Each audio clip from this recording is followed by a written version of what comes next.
welcome everyone to the announcement of the winners of the student and the startup track. Um,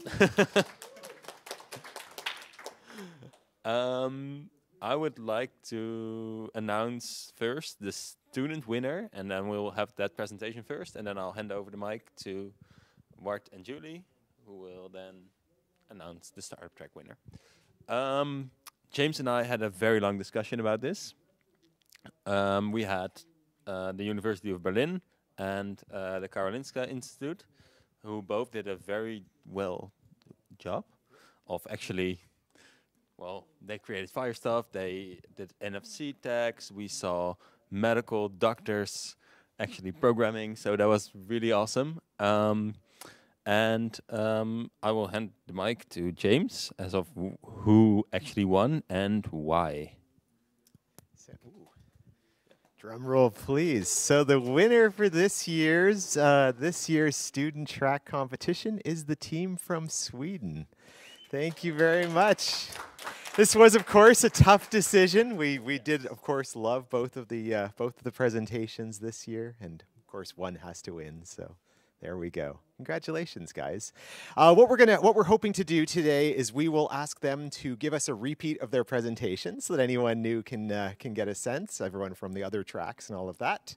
And then after they're done, we will hand over to the startup track. So we'd like to invite you up to the stage once more, please. For this wonderful trophy as well. Oh yeah. Ooh, who doesn't want to win that? We can drink out of it. Yeah, really. We can drink out of it tonight, yes.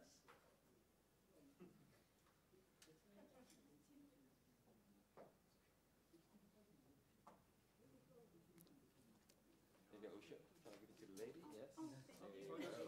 Oh yeah, get the photo for sure. You guys also? That's fun. We'll just act like we're on the team.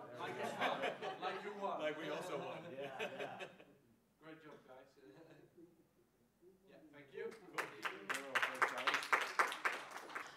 We are going to introduce one telehealth solution we have created for patients who need peritoneal dialysis. Should I jump this part or? We haven't seen it yet. You can just do the same presentation. Okay. So our presentation contains 6 parts: team introduction, background, solution, fire specification, a short demo, and conclusion. This part maybe is not necessary. We are from Karolinska Institute, and we are master student in the health informatics. And Fenapo is our team leader, and then this is our coding guy, and I'm just moderate the team. And dialysis is actually an effective and common treatment for patients who are in the end stage of kidney failure. So basically there are 2 types of dialysis. One is hemodialysis and another is peritoneal dialysis. Normally hemodialysis is center-based. It can be done in the dialysis center or in the nephrological department, and it is quite expensive, and it requires patient to have a fixed schedule. And to compare with hemodialysis, peritoneal dialysis can be done at home or in small clinics. So our project is focused on the home-based one because it's time and cost saving, and they could feel more comfortable and relaxing at home to have the same qualified as the center-based one. But we also found some problems regard of this home-based one. One is the most important is the health information cannot exchange incompatibly, and because there are various medical devices and providers, they are using the different standardization, and then unstructured, non-standardized data cannot exchange. And another problem is it cannot monitor in real time. So for clinicians, the delayed delivery care, for example, they cannot adjust the medication, or they cannot provide any advices regarding the dietary and also the dialysis prescription on time. And for patient, because they need to input the data after the procedure, the delayed delivery care, they cannot update the data on time. So they may feel more insecure and isolated because they cannot communicate with the clinicians. And we figure out the solution. Now Leo is going to introduce. Yeah, so the solution we are trying to develop is a web-based application, and for patients to record their data and to communicate their data to among various medical systems. And in the future version, we will also embed this rule-based system and the machine learning models to monitor the patient in real time and provide alert to the healthcare professional if needed. And let's look at our architecture. From our user interface, the user can manually input their information regarding to the peritoneal dialysis, or the peritoneal dialysis devices can communicate with our user interface directly, and this information will be stored and transferred to our remote server, and then the information will trigger our rule-based system or the machine learning model. And if anything goes wrong, it will send alerts to the health information system or the SMS to the healthcare givers directly. And what we have achieved now for the phase 1 is here. Like every time the patient click on the submit button, it will send a request to our remote server. And our remote server will process the request in a pipeline. First, it receives the data, and then it saves the data in the internal formats. And then it will transfer it to the valid FHIR R4 formats. And in this way, we can transfer it as a transaction using the RESTful API to a public FHIR server. And we will have a short demo very soon later. Okay, so let's look at an example data. So patients, they input the data to the system. On the left side, this is where the patient input their data, and then the data saved to our database. And then the data was transformed into the FHIR release 4 format in JSON bundle. And then this bundle will be sent to the FHIR server. For the bundle transactions, it contains 12 resources in the bundle, including organization resource contain the information about the company, which is home CAPD, and resource patients contain information about the patients. Resource condition contain the diagnosis, end-stage renal disease. Resource procedure contain the detail of the peritoneal dialysis at home. And resource medication statement contain a record of the peritoneal dialysis solution that was consumed by the patient. And seven resource observations contain records of the measurements, including output, input, blood pressure, body weight, urine, and fluid color. And in the bundle structure, every resources have reference. The reference are defined and represent in one direction from one resource to another. Let's see here, for example, the observation resource reference the patient as its subject, and also it reference the procedure as it is a part of the procedure event. And for the terminology used in our system, the first one is SONOMED clinical term, or SONOMED CT, which is a comprehensive healthcare terminology. We use SONOMED CT for clinical conditions, which is end-stage renal disease, for the procedure and for the solution that used in by the patients. And the other one is LOI, which is the terminology for measurements, observations, and documents. We use LOI code for blood pressure, body weight, urine output, and color of peritoneal dialysis fluid. And the bundle transactions will be sent to the FHIR public test server, which is we sent to two servers, which are Happy Fire reference server and HSPC server. And this is an example of a posting transaction. Here, we send the transaction bundle to Happy Fire server. And this is data that's stored in the Happy Fire, which this one is an observation resource of color of peritoneal dialysis fluid, which is in the Lloyd code and also for the value of the measurements.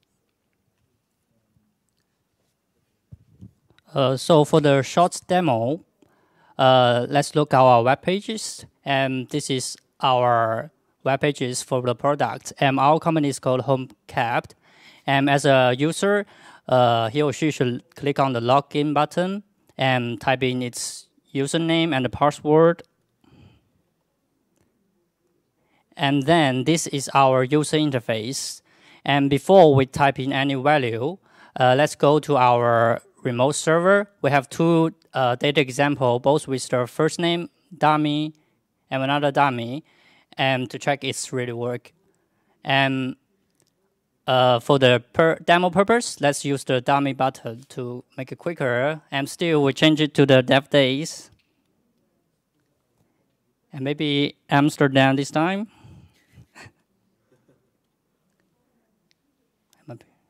Yeah, and here we use the personal number as the identity patient identifier because in Sweden this is a unique. Every citizen has a unique personal number, and this is a perfect choice. And also, it's very interoperable among different systems.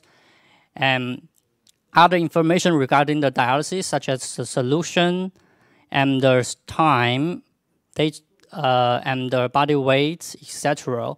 And if we click on the submit button, the data will be saved directly in our remote server, and we can find here. And if we check the data, check the just created data in the as an administrator, we can search here, and with its personal number.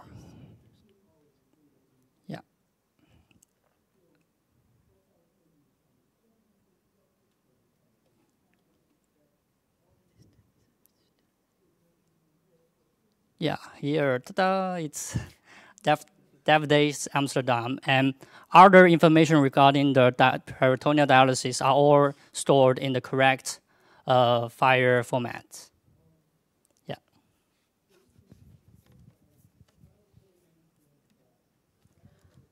Lesson we have learned is we understand the concept of a resource and the different interoperability paradigms supported by FHIR, and we also learned the controlled vocabulary in FHIR, which are SNOMED City and LOINC, and we also know how to write the FHIR resource and send the transaction by using RESTful API.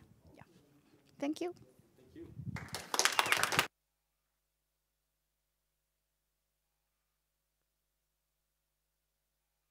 Do you have a question?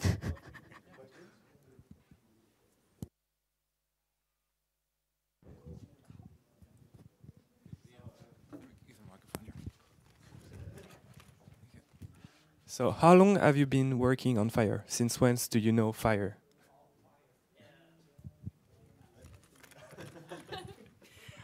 Just last semester. We are in the second year of master student in health informatics in Karolinska Institute. And last semester, or in May, yeah, we learned about standardization in health information exchange, and we learned how to use FHIR, OpenEHR, also the terminology. Yep. Can I ask one question? So in your diagram, you showed that you were informing the healthcare information system and via SMS maybe the physician. Did you think about directly also informing the patient, or is there a reason why you chose not to do that? We actually haven't implement this part yet because we need to communicate, especially we need to interoperability with the health information system. But this will be in our future version. But we can also send a message, of course, to the patients. But we mentioned here because we think it can serve as a CDS and for the clinician to follow up his patients, and it would be a great tool because like a doctor have a lot of patients and they don't have enough time to care about every patient, and this may be a great tool to use it. Okay. Thanks again. Julie, I'll first give it to you. Oh, sorry, there's another question here. Couple of questions. Ooh, you're not going anywhere. No, you're sorry for the camera. Hi. I just wanted to know why you're using an internal format in between. That was my first question. And the second one, do you actually plan on getting or making a deeper dive into the procedure? So changing of bags, especially in PD patients. And yeah, I think that's enough. The other one I will post later. So we have time. Okay, thank you for your question. The demo we're showing is local host, but we also have the published version. But that one we decided not to show it because the patient view and the administrator view is in the same page. But also, this is just our first version. Maybe we can optimize this in the following months. Another question, sorry.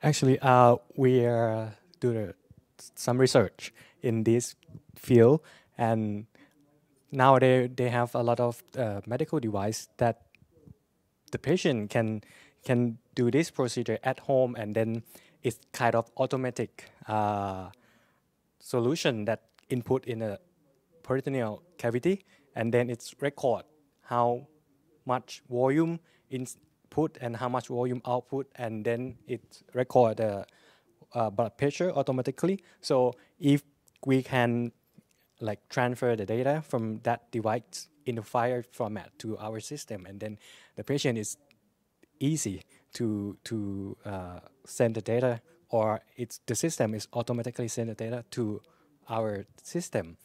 So this is our future work. If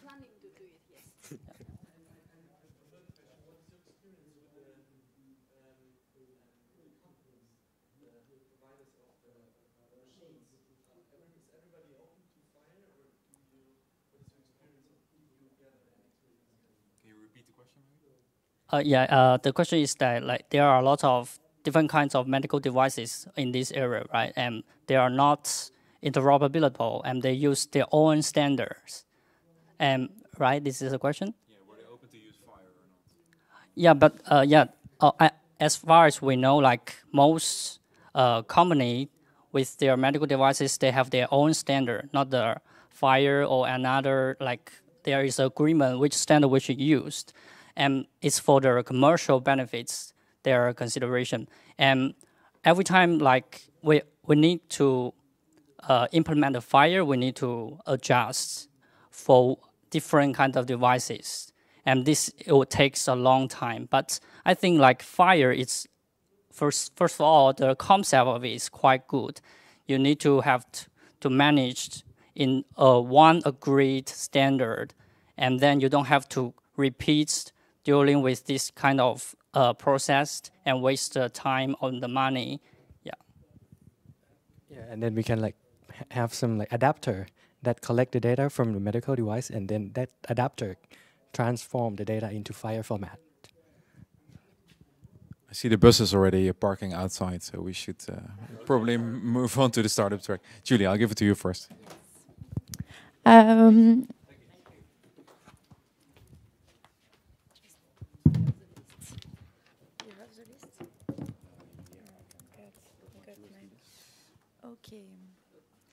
So time for the startup. We are gonna call all the startup on the stage. Nuvita for Vanya. Yeah. Telehealth. Yeah, we can applaud, no? Arthur from Telehealth. Yes. Charles-Antoine from Medeo. Corneliu from Arcan. And we got André connected here from Pact Care. Okay, it was so difficult, so I'm gonna let the hardest part to Ward. Thank you. So indeed, so first of all, you should know that the level was very high, and that's of course logical because we had like 10 different submissions, and we picked these 5 out of the first round. So that's to be expected. And actually, when we graded together, and we got help from this gentleman here from Switzerland. What's your name again? Francois. And Junaid from Monster. And when we scored all the 5 startups, we had an almost equal score for everyone, but there was one startup with 1 point more. So I'll leave you for a moment with which startup that was, but I'll go over a few highlights. So let's start in the order that we seen the presentations. So Andre, we started with you from Pact Care. So Andre couldn't be here physically. He really wanted to, but he couldn't do that. So he had a solution with his company where they aggregated blood sugar levels and handed that over to different hospitals. And the jury thought that this is indeed a high need. As Francois mentioned, hospitals currently need 20 cables to get all this data from different machines. So we definitely see a high need there. As someone in the crowd also mentioned, there are similar companies doing this. So there's of course always an up and a downside, but that was a great presentation. Then we went to Vania from Nuvita, and they've been here last year too. And they have a nice BPM dashboard to bring data together. And as the jury mentioned, they found their product fit apparently because they were last year trying to get some customers, and now they clearly have a good deal with 20 different hospitals. So that's great. Your presentation went a bit quickly over some details, like yes, we have a roadmap, and the roadmap was gone. And it seems that you are focusing on many different things. So that might be a challenge, but it was a great product overall. Then we went to Arthur and Ellen from telehealth. So they wanted to provide better communication to the patient. And they started actually in 2019. And I think that was also a bit of our concern. We didn't see much of the product yet, which is understandable for a new product. But they are very patient-centric. They're focusing on better communication. And they made a very good presentation, very clear problem statement. So that was appreciated. Then Charles-Antoine from Medeo. So they're bringing together devices and in one platform with clinical data. While we think the business case might need to prove itself a bit more, you have a very interesting payment model and a good presentation, and we like that you're actually expanding internationally. So that's great. And finally, we went to Arcane. Cornelia, am I saying that right? Cornelia. So you're providing kind of a Fire facade data integration, Fire server on top of as a service data integration. And it's a really important task. But you're not the only one, of course, doing this. It might be a difficult business to scale since there's a lot of connections you need to make. But the really nice thing is that you're contributing a lot, both to Fire. You're doing a great building a large number of Fire tools and also sharing them as open source to the rest of the community. So that was the overview. Strong field overall. But then I'll leave it to you to hand out the final check. Thank you, Ward. So we got the prize here. You didn't see them because there is a beautiful stuff. Yeah, and the winner is with 1 point more. Pact Care. Yeah. So you. Now you have to hand over the check to Andre. That's. Oh, wait. Let me put you on speaker Thank you again. very much. Well, give him the check, I would say. We need a picture. Wow. Yeah, I think we need to take a picture here together. He didn't see it by himself. Come on. He didn't yet see it himself, but yeah. Okay, Andre, it's below you now. And there's a cursor on you. Yeah, nice. Great. Wait. Again. Without the cursor. Wow, that's thank you very much. Wow. Thank you. Yeah, nice. Wonderful. So a big thank you to all the startups.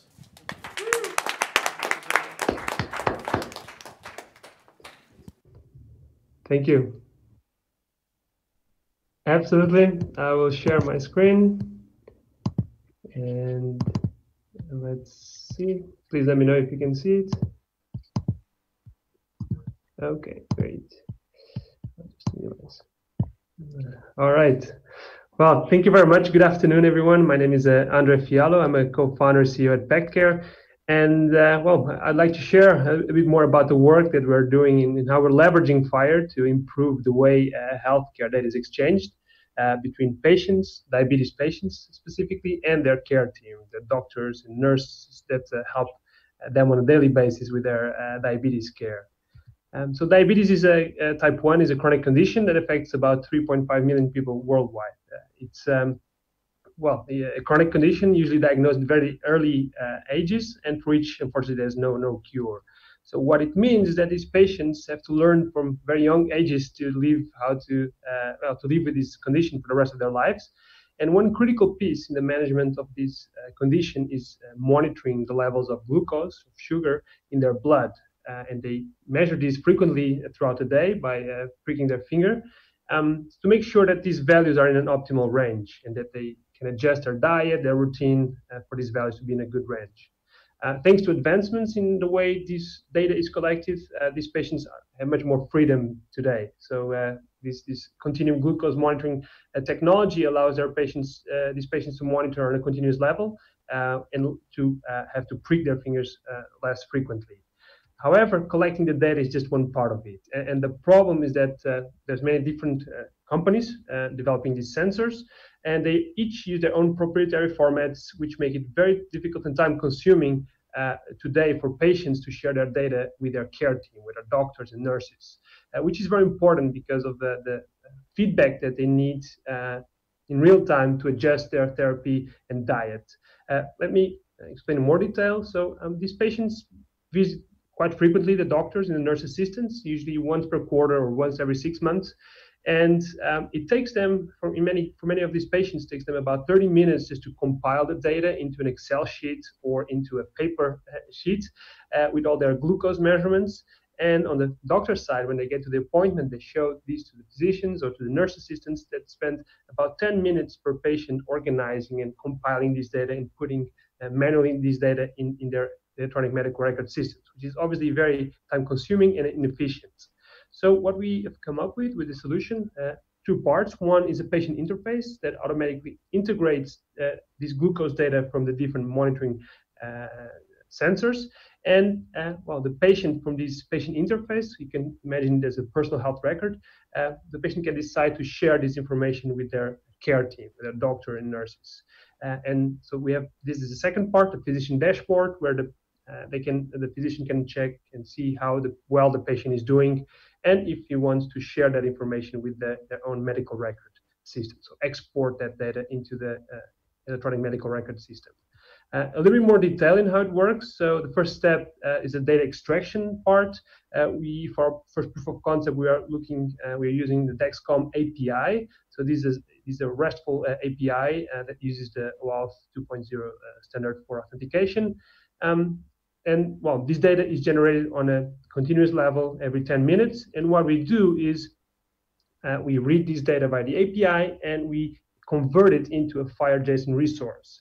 So basically, we do it by taking a FHIR observation blueprint and we fill it with the data that the glucose measurement is generated, as well as the actual value of these glucose measurements.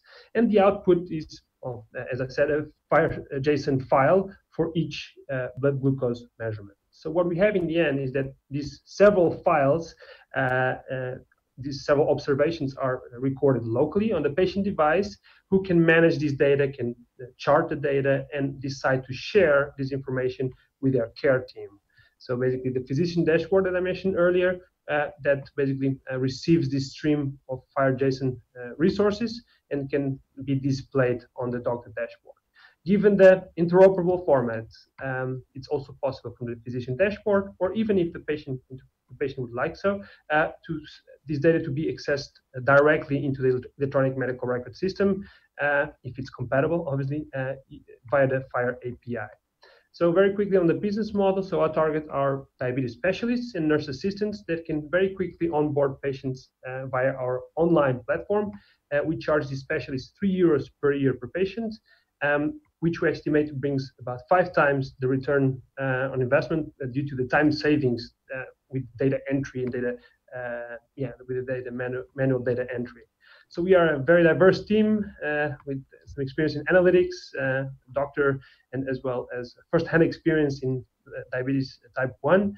And well, thank you very much. And any questions, please feel free to get in touch. Thank you.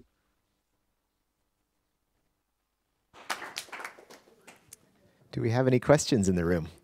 We have one right behind. Hi, myself type 1, so I'm very interested to see this demo actually. So the question for me, what's not clear at this point is that you mentioned that you would be using Dexcom API, yep. But then how does it work for a Freestyle or Eversense or any other sensor? Right. So it depends on the sensor. So for example, for the Freestyle Libre, it's an NFC. You can access the data via the NFC reader. So it's possible, and we're working on that right now, using a mobile phone, a smartphone, using the smart reader, the NFC reader capabilities of a smartphone to extract that data. So it would not be through an API, but an NFC reader. We have not started working with the Eversense glucose sensors yet. We'll get there. They are a little bit more close at this stage, but well, the market leaders in the Netherlands are these two, Dexcom and Freestyle, the Freestyle Libre one. Okay, because what I also understand is that these are different device manufacturers, and then they are at this moment not really ready to open up. This is what I also found in some cases, especially. Right, exactly. So it depends on the vendor. So Dexcom actually provides a very easy to use API for accessing the data. So I think they're quite on the forefront of interoperability, well, accessibility to the data. Others not so much, but I think patients want it. Patients want that data to be able to be shared. So I think with time, we'll see more and more vendors to open up their the access to the data. Okay, maybe the last question. So I see this data is now being collected and shared with a physician, but in future, do you also plan to make some kind of, let's say, decision making in the hands of patients by looking at their own data? What is that they could derive out of it? Right, no, exactly. That's a natural course for us, the more analytic side. I think we're starting with the basics, and the basics is accessing the data. And I think from that foundation onwards, we can certainly start working on the analytics side and, well, working on the predictive side of things. It becomes, from a legal perspective and regulatory perspective, also more demanding. So if you start trying to predict how the levels of glucose are going to, how they are trending, you also need other kind of regulatory approval. Yeah, thank you. Thank you so much. Thank you.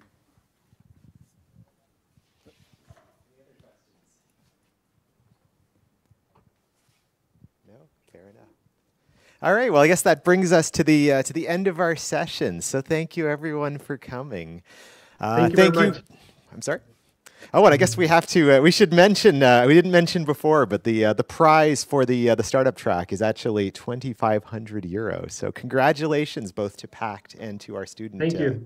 Thank you very much. Student winners. Thank you. I hope everybody is coming to the skating party tonight. Yes, yes, yes. Good.